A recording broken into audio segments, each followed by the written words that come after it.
കഴിഞ്ഞ ദിവസം AIMIM മേധാവി അസറുദ്ദീൻ ഒവൈസി തിരികൊളുത്തിയതാകട്ടെ മറ്റൊരു ഹിജാബ് വിവാദത്തിനാണ്. ഒരു ദിവസം ഹിജാബ് ധരിച്ച് സ്ത്രീ പ്രധാനമന്ത്രിയാകുന്ന കാലം വിദൂരമല്ല എന്ന പ്രസ്താവനയ്ക്കെതിരെ ഇപ്പോൾ രൂക്ഷമായ പ്രതികരണം നടത്തിക്കൊണ്ട് രാഷ്ട്രീയ ലോകത്തെ മിക്ക നേതാക്കളടക്കം രംഗത്ത് വരുന്നു. ഒപ്പം തന്നെ BJPയും ഈ ഒരു വിഷയത്തിൽ വലിയ രീതിയിൽ പ്രതികരണം അറിയിച്ചിട്ടുണ്ട്. കേരളത്തിലെ പല മുസ്ലിം രാജ്യങ്ങളിലും സ്ത്രീകൾ പ്രധാനമന്ത്രിമാരോ പ്രസിഡന്റുമാരോ ആയിട്ടുണ്ട് എന്നും എന്നാൽ അവരിൽ എത്ര പേർ ബുർഖ ധരിച്ചിട്ടുണ്ട്? ബംഗ്ലാദേശ് മുൻ പ്രധാനമന്ത്രിയായിരുന്ന ഖാലിദ സിയ, ഷെയ്ഖ് ഹസീന എന്നിവർ ആകട്ടെ അവർ സാധാരണയായി തന്നെ ബുർഖ ധരിക്കാറില്ലായിരുന്നു. മുൻ പാകിസ്ഥാൻ പ്രധാനമന്ത്രിയായിരുന്ന നബസിർ ഭൂട്ടോ പോലും ഇവിടെ ബുർഖ ധരിച്ചിരുന്നില്ല.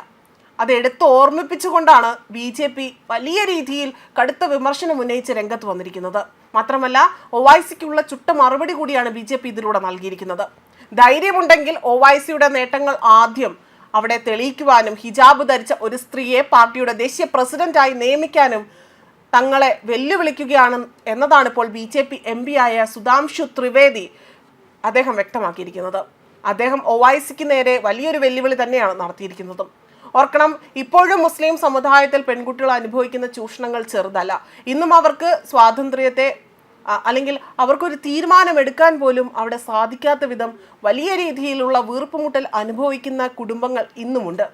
അതേപോലെ തന്നെ ലോകം കീഴടക്കിയില്ലെങ്കിൽ പോലും സമാധാനത്തെ മുന്നോട്ട് പോയാൽ മതിയെന്ന ആശയം മുന്നിൽ വെച്ചുകൊണ്ട് ഓരോ പെൺകുട്ടിയും അവരുടെ ആ ഒരു ചെറിയ ലോകത്തിൽ പോലും വലിയ വലിയ ആഗ്രഹങ്ങൾ അവരുടെ ഉള്ളിലുണ്ട് എന്ന ഒരു തുറന്നു പറച്ചിൽ പലപ്പോഴും മുസ്ലിം സ്ത്രീകൾ നടത്തിയിട്ടുണ്ട് എന്ന വിലയിരുത്തൽ പുറത്തു വന്നിട്ടുണ്ട്. ആ ഒരു സാഹചര്യത്തിലാണ് ഇത്തരമൊരു പ്രസ്താവന ഇപ്പോൾ വലിയ രീതിയിലുള്ള വിമർശനങ്ങൾക്ക് ഇടവയ്ക്കുന്നത്. ഹിജാബ് ധരിച്ച സ്ത്രീ ഒരു ദിവസം പ്രധാനമന്ത്രിയാകുമെന്ന AIMIM മേധാവി അസറുദ്ദീൻ ഒവൈസിയുടെ പ്രസ്താവനയാണ് ഇപ്പോൾ രാഷ്ട്രീയ വൃത്തങ്ങളിൽ വലിയ രീതിയിലുള്ള ചർച്ചകൾക്ക് വഴിവെച്ചിരിക്കുന്നത്. ഈ വിഷയത്തിൽ പ്രധാനമന്ത്രിയാകുക എന്ന സ്വപ്നം തൽക്കാലം ഒരു സ്വപ്നമായി തന്നെ തുടരുമെന്നും BJP MP ആയ സുധാംശു ത്രിവേദി പറഞ്ഞു. ആദ്യം ഹിജാബ് ധരിച്ച ഒരു സ്ത്രീയെ പാർട്ടിയുടെ ദേശീയ പ്രസിഡന്റ് ആക്കണം എന്നതാണ് ഒവൈസിക്ക് നൽകിയിരിക്കുന്ന മുന്നറിയിപ്പ്. ലോകത്തിലെ പല മുസ്ലിം രാജ്യങ്ങളിലും സ്ത്രീകൾ പ്രധാനമന്ത്രിമാരോ പ്രസിഡന്റുമാരോ ആയിട്ടുണ്ട് എന്നും എന്നാൽ അവരിൽ എത്ര പേർ ബുർഖ ധരിച്ചിട്ടുണ്ട് എന്നതും അദ്ദേഹത്തെ വലിയ രീതിയിൽ ആക്രമിച്ചുകൊണ്ട് BJP MP ഇവിടെ ചോദ്യം ഉന്നയിക്കുകയാണ് ചെയ്തിരിക്കുന്നത്. ഇതിനായി തന്നെ ബീഗം ഖാലിദ സിയയുടെയും അതുപോലെ ഷെയ്ഖ് ഹസീനയുടെയും ഉദാഹരണങ്ങൾ അദ്ദേഹം ഇവിടെ എടുത്തു പറയുകയാണ് ചെയ്തിരിക്കുന്നത്. അതായത് മുൻ ബംഗ്ലാദേശ് പ്രധാനമന്ത്രിയായ ബീഗം ഖാലിദ സിയ, ഷെയ്ഖ് ഹസീന എന്നിവരാകട്ടെ സാധാരണയായി തന്നെ അവിടെ ബുർഖ ധരിക്കാറില്ല. മാത്രമല്ല മുൻ പാകിസ്ഥാൻ പ്രധാനമന്ത്രി, മുൻ ഇന്തോനേഷ്യൻ പ്രധാനമന്ത്രി ഇവരാരും തന്നെ ഇത്തരത്തിൽ ബുർഖ ധരിച്ച ചരിത്രമില്ല.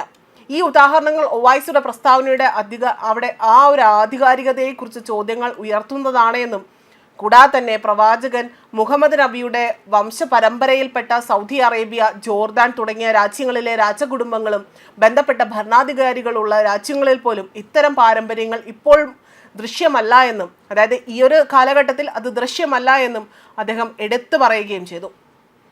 കൂടാതെ തന്നെ പ്രധാനമന്ത്രിയാകുക എന്ന സ്വപ്നം തൽക്കാലം ഒരു സ്വപ്നമായി തന്നെ തുടരട്ടെ എന്ന പരിഹാസ രൂപേണയാണ് BJP MP ഒവൈസിക്ക് നേരെ കടന്നാക്രമണം നടത്തിയിരിക്കുന്നത്.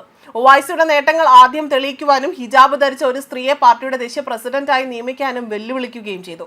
ഒവൈസിയുടെ വാക്കുകളിൽ എത്രത്തോളം സത്യമുണ്ടെന്ന് അപ്പോൾ വ്യക്തമാകുമെന്നും മുസ്ലിം സ്ത്രീകളോടുള്ള യഥാർത്ഥ സഹാനുഭൂതിയേക്കാൾ രാഷ്ട്രീയ സ്വാർത്ഥ താല്പര്യമാണ് ഒവൈസിയുടെ രാഷ്ട്രീയം പ്രതിഫലിപ്പിക്കുന്നതെന്നും ത്രിവേദി ഇവിടെ ആഞ്ഞടിച്ചുകൊണ്ട് സംസാരിക്കുകയാണ് ഉണ്ടായിരിക്കുന്നത്. ന്യൂസ് ഡെസ്ക് കർമ്മ ന്യൂസ്.